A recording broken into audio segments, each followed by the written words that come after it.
I have to pay attention to the implications of the great disruptions that are going to take place.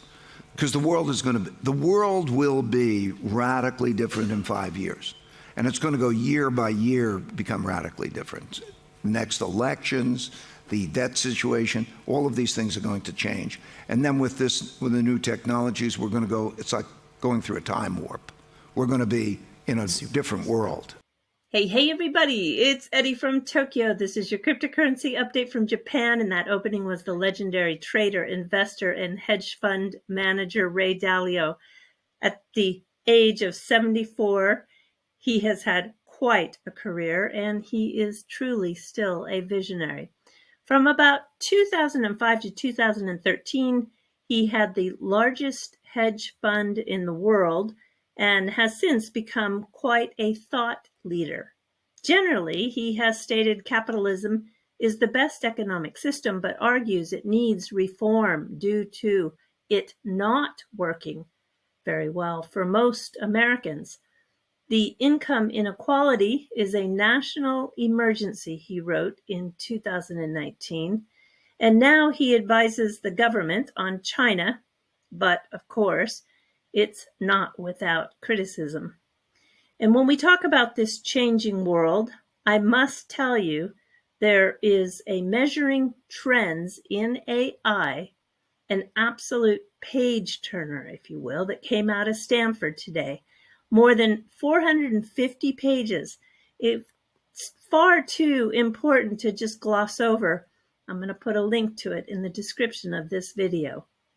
One of my favorite journalists is writing again, Siamak Masnavi, with an article highlighting how Ripple's success outside the US will be great for the digital asset XRP.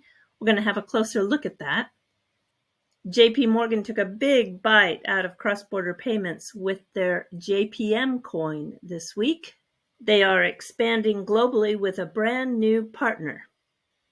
This is a company that specializes in managing liquidity, and for their treasuries, they do it to the tune of 15 trillion in payments annually. But first, I want to tell you that I had a chance to finally look around the DXFi website, where you can participate in the XRP ledger AMM. It's very good. Their UI is excellent. And what I'm noticing is we're still sitting at about 2.4 million XRP locked up. With over 4.8 million XRP wallets and billions in circulation, I wonder how long it's going to take for this community to be a serious participant in DeFi. Within the top liquidity pools, you can see the estimated APIs running with the top rank somewhere between 0.81% and 1.86%, with the exception of the USDC XRP pair, which is at 9%. So on average, these APYs are running a little bit lower than the average out there in the world of DeFi. You can use the DeFi Llama site to see the median APY on the 7-day average, and it's a little over 2%. So yes, this is giving you some good comparison. As you can imagine, there's a lot of comments under that post, and I can say that most people are saying that they either don't trust it or they're still sitting on the sidelines waiting to see if it's okay. And I think what they mean by that, to see if there's any more bugs that may appear. Now, Anders said that we should put some perspective for how long it took Uniswap to really take off from its launch in November 2018. And yes, I do know that that volume grew over time, and yes, patience is a virtue, but I do want to point something out when you're comparing to something that launched in 2018.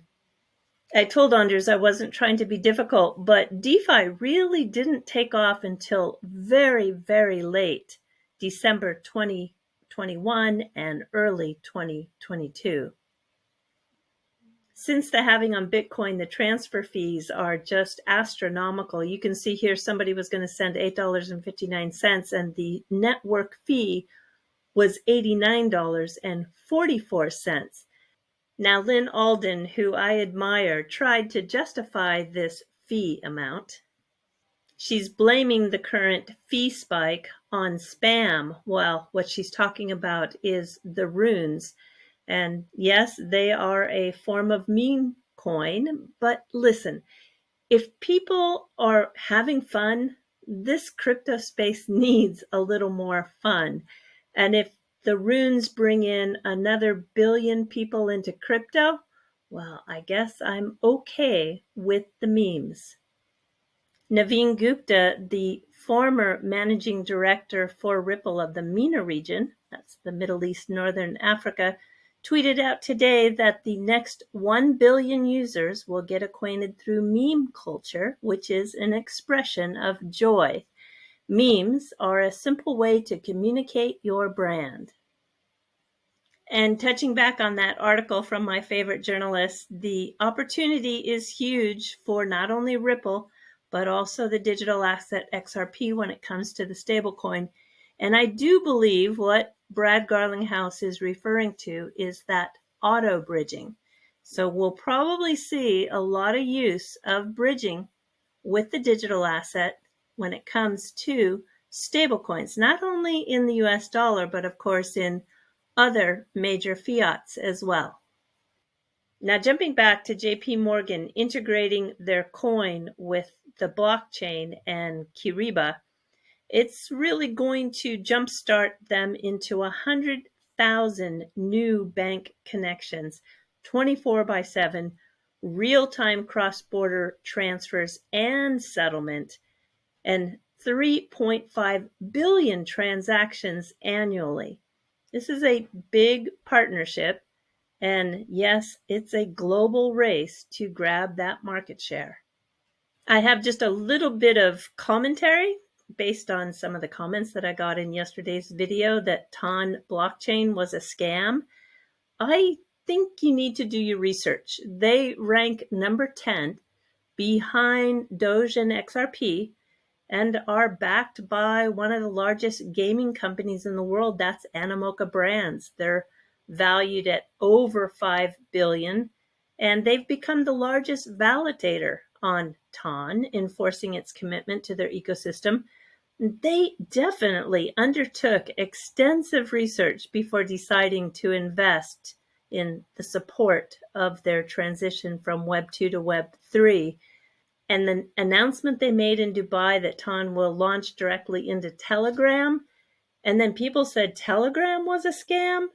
Let me tell you, that platform is used by Ripple, Flare, XDC company team members every day.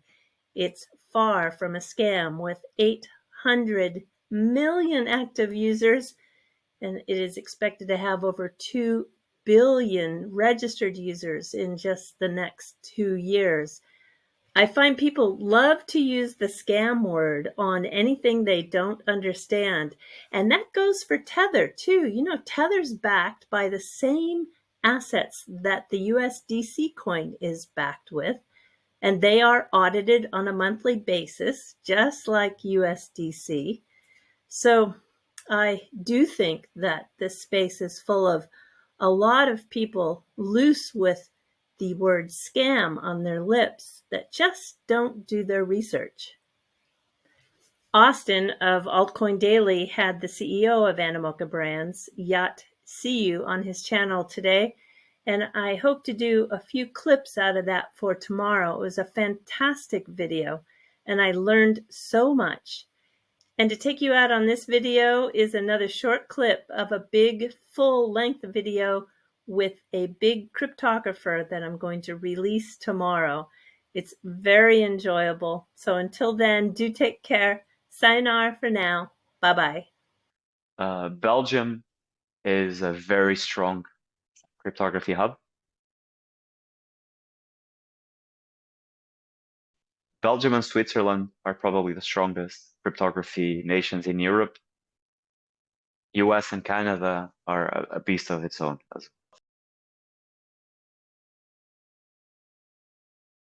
So it would vary.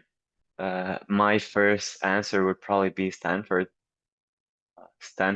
or MIT. They have extremely strong cryptography labs. If you're in the US, that's probably the best you can get. I mean, there's also a couple in other universities, but that would be my first suggestion. If you're in Europe, if you want to work in DeFi, London is where you want to be. London has one of the biggest, if not the biggest, research hub in DeFi right now. They're just like publishing papers left and right, and it's unbelievable work done in that space. If you want to break stuff, Belgium, Leuven, where my friend Bart Pernille teaches there, I think like every year they publish a new attack on hacking into a car. They're able to break how to like open with the fob or the car key. Yeah, those would be. At the end of the day, it would matter. It depends a lot on the professor that advises you, right? If you get an actual cryptographer that has been in the field and has decades of experience, you can find that in a lot of different cities all over the world. I found one in Portugal, for example.